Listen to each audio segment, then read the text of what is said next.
Let's get salty! Everyone, Zeddy here again today with a brand new video, and I thought we'd do something I haven't done in a while, a tier list, although we will have a tier list next week for all the legendaries from Perils in Paradise, but there's already one out in the game right now. It's doing really well.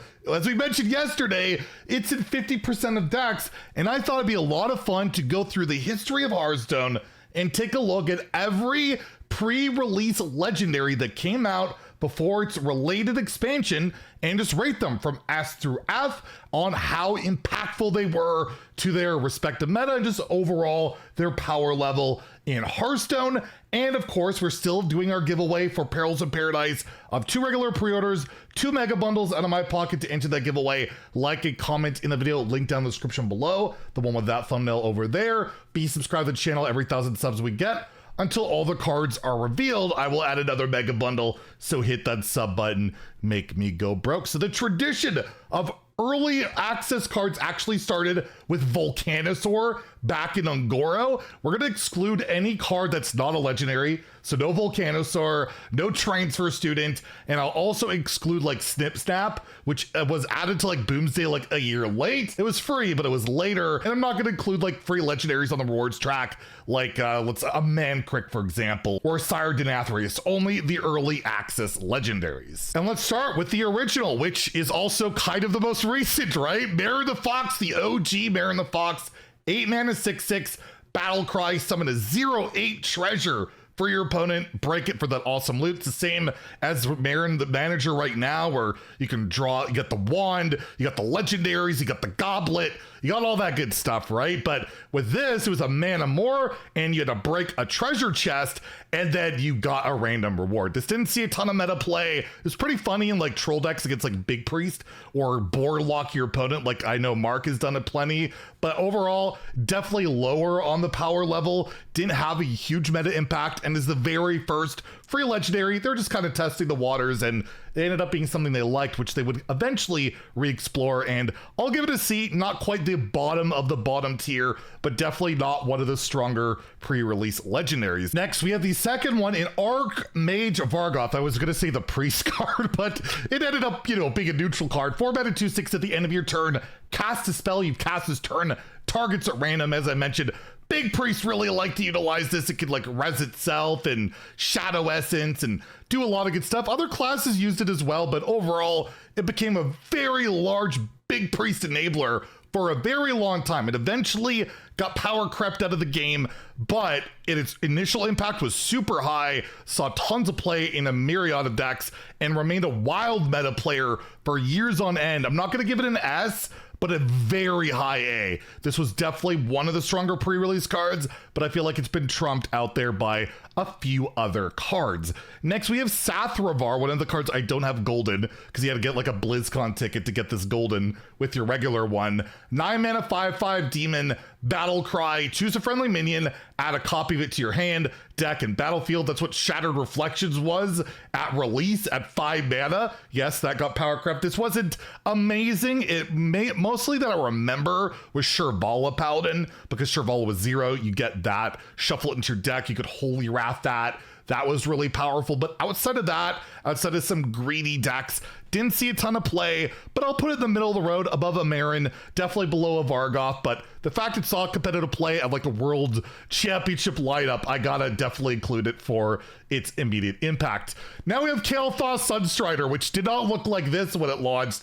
6 mana 4/7, each third spell you cast each turn costs 0 at the time, got nerfed to 7, then the spells cost 1, got reverted back, immediately nerfed again to this version. Busted in standard and wild. 0 mana spells. Really broken when you have, especially Druid, with the innervates and the growths and the UIs, and broken turn 1 OTK combos were possible with this card over time, and absolute S god tier. One of the most broken cards ever in Hearthstone. Like probably top 10 most broken cards of all time, and it was a free pre-release legendary. So yeah, pretty darn insane. The next one, not nearly as good, Silas Darkmoon, the 7 mana 4/4 minion with Battle Cry. Choose a direction to rotate all minions, so like a pseudo mind control, and a lot of shenanigans with like Sash Tug and doing damage effects like OTKs with like Shield Slam back in the day, and you know, just as a nice little option. Super crazy in Arena. A really good card, not to the level of a Vargoth. I feel like it's a bit higher than a Satharvar. Certainly saw a good amount of play, but I'll put it as a very high B. Could be a low A, but yeah, definitely one that stood out. Never like super OP or anything, but definitely saw a good share of play. But obviously in Wild and stuff, you never see it, unlike, you know, some of these other cards you might see once in a while. Next we have Shadow Hunter Vol'jin, which I forgot was a pre-release card.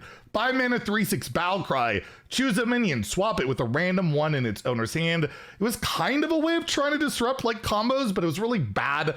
Not very effective in that regard. It was more of like a scam cheese card where you got like a 1/1 token, then you play it and then take out a big minion from your hand. It saw a little bit of play in that regard. Not really in Wild, but definitely in Standard. I'll put it down the Maron the Fox category where it just wasn't super powerful. It popped up here and there, but overall, I felt like it lost you more games than it ever won you most of the time.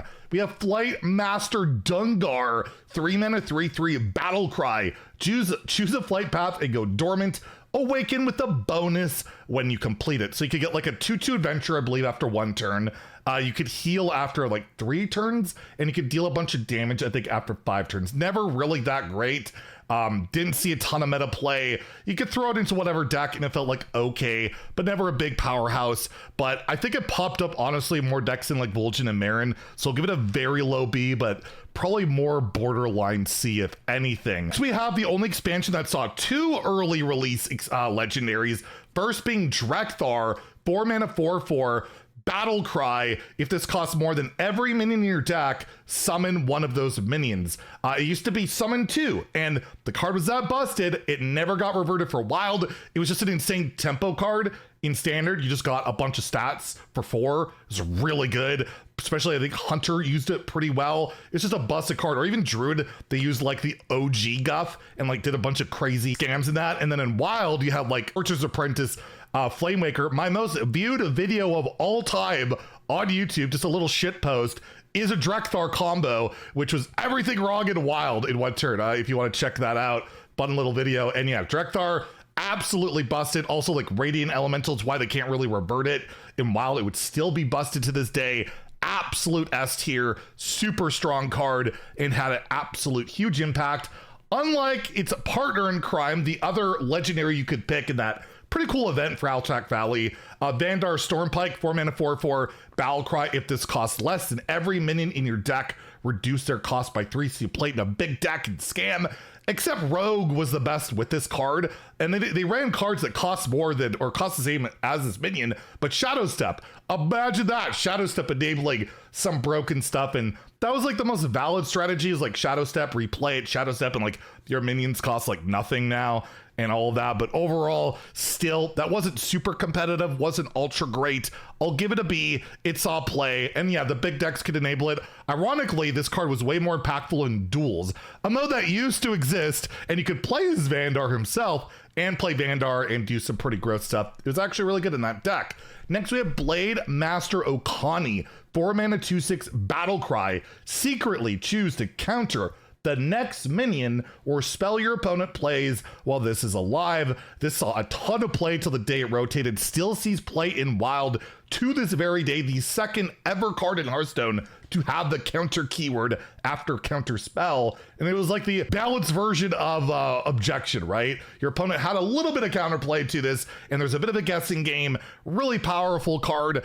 I'm gonna put it right with Vargoth, like really strong card. Never like a mega juggernaut, like not really, you know, shaping the meta, but a really good support card in a ton of decks, and would absolutely see play in Standard to this very day. Of course, we have Prince Renthal, my favorite pre-release card of all time. 3 mana 3/4, your deck size and starting health are 40. It changed the way the game worked. You got extra health, you got a bunch of extra cards. It's a really fun and cool thing for control enjoyers or just mid-range decks utilized a lot. one of the most popular and beloved cards of all time. So it got nerfed to 35 health and pissed a lot of people off. But there were a lot of people that didn't like the longer games. We've gone through that debate, but the card was absolutely a meta juggernaut. Still sees a ton of play in Wild since its reversion, and is, yeah, it's absolutely S tier. I'll put it above Drekthar because I love it that much, but yeah, Kalthos is way more broken. Next, we have the Sunwell, the 9 mana neutral legendary spell. I believe still the only neutral spell. Am I right on that? I have no idea. At least that you can put in your deck. Fill your hand with random spells. Cost 1 less for each other card in your hand. A lot of times you just created by this. Some decks ran it. It was all right. Just to like fill your value.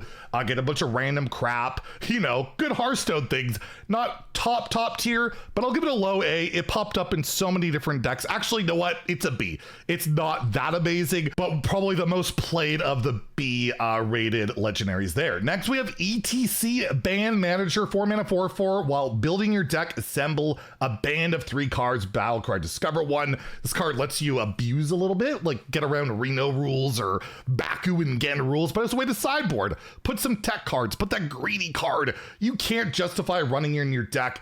Really rad card, one that I really hope remains in the core set when it rotates next year, and absolutely an A card. Like I can't give it an S, even though it's really close. It's just not like you never lose or win because of ETC, right? Like it's just a really good support card that feels good to play, but it will never really boost your win rate by all that much. Next, we have the Prison of Yogs Saron, the first ever neutral location. 7 mana, 3 durability, choose a character, cast 4 random spells targeting it if possible. Still sees play today. Saw a lot more play when it came out. Ironically, when it really early came out, people thought it was kind of a dud, but I'm just seeing a ton of play. I'll definitely put it to the A category. We're just slotted into a lot of decks that like really struggle at removing the board, right? You just play this as a YOLO to try and get back on the board, scam your opponent, maybe get some value, and a lot of the times it did work out. Not a high win rate card, but an absolute kind of necessity for some of those classes that just needed to fill that curve. Next, we have the Thunderbringer, 8 mana 6/6 elemental beast with taunt. Death Rattle, summon an elemental and beast from your deck. This didn't see a ton of play when it launched. It has seen play as time's gone on, especially in like Big Beast Hunter has been able to utilize this, the Reno list, before it got nerfed. Used it with like the egg, which was pretty good as it's a beast and you could cheat it out for pretty cheap. And in Wild, Big Shaman plays it to this very day. So it's kind of one of those more under the radar early release legendaries that actually has seen a good amount of meta play, which originally was feeling like an F, maybe a C, but I gotta give it a B. It sees play in both formats right now, and that's a testament to its power. And then we have Cro The Artist from Whizbang's Workshop, 8 mana 6/5 elemental. Battlecry, draw a minion, transform all other friendly minions into copies of it. This is probably the worst pre-release card, period. Maron the Fox, probably worse in power level, but if you look at the time period it came out, this card has not been in one tier 1, not one tier 2, not even a tier 3 deck in standard or wild. It's made for great Mark videos or Alticon videos. Shout out to Alticon. I never shout about it. I always say Mark. Alticon's got some pretty cool combos, and Califro has done that. But other than that, compared to all the other early access cards, if I have to say what gets an F, it would be Califro, even though it's not a terrible card or anything like that. It just hasn't found its home in any meta deck yet, but it absolutely could, and maybe it'll move up the list as we go along. And then lastly, we have Maron The Manager, just came out a couple of weeks ago. 7 mana 6/6 pirate. Battle cries, choose a fantastic treasure, shuffle the other 3 into your deck. So we've come full circle. We have Maron the Fox, we got Maron the Manager, and just like today's Hearthstone, it power crept into oblivion. No condition, you just get the good stuff. It's, you know, 50% of standard decks. I imagine that will continue as insane mana cheat and effectively a win condition in one card, right? You get so much value and insanity out of this card. I gotta give it an S, even though it's early on. I'm giving it an S. It's that darn good. So there you go, my tier list of all the early pre-release legendaries that thankfully, of like Corridor Sleeper that you had to pay for. These are all free. Everyone's got to enjoy or hate them equally. Let me know in the comments down below what you agree with, disagree with. Of course, the template is linked in the description below. Card reveals continue tomorrow, so stay tuned for all that. If you enjoyed the video, please like and subscribe. Have a great day and stay salty, my friends.